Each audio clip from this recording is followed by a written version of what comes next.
nga trabante ni Kuan. Di Cloud Marine Forest. So, inana lang sila. Hi. Hi. Kapit na mo ba ni? Yung aray ko. Kapit na mo man yung trabaho, no? Brad, ang mo ni engineer. Wow. Dining. Say plano ni mo dire, engineer? Ako rin pamutlo. Pamutlo na ni mo ni. Mga kahoy. Mga kahoy. Mga estimated ni mo, engineer, mga pila ni ka months mabuhat, mahuman. February. February Manani. man. Manani. Wow, thank you so much. So, taas kayo mong preparation, no? Nga, ligon po kaayo ang ano? Pundasyon, no? Sa inan kag bakal nga 14, 4, grabe ka baga. So, daghan kayo nakabilipit sa mga tribo nga sa trabaho karon tungod ani.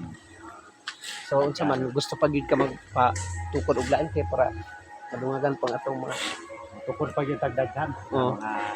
Aning 19 hektar. photo na to ni. Hotdo na to ni. Thank you so much sa kuan Cloud Marine Forest kay tungod ni ana nakatrabaho sila kini. Apo. Trabaho na sila dire. So, sa tanan nga wala pa nakaanhi sa Cloud Marine Forest, sa buhaton. Panganhin mo. Pangan, ina mo. Okay, daghan mga attraction nga pwede pang mahimo dinhi sa Cloud Marine Forest. Maro, halap, panuway mo. Unsa to, Brad?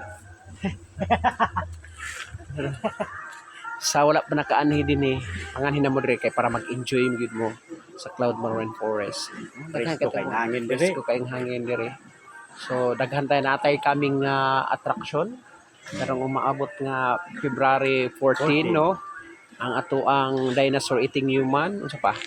Ato ang horror bridge, sky biking o zipline. Wow! Grabe. So unsa pa ginahimo ninyo? Pakita mo. Ngani na mo dire. Oh. Para sa Lord Maru.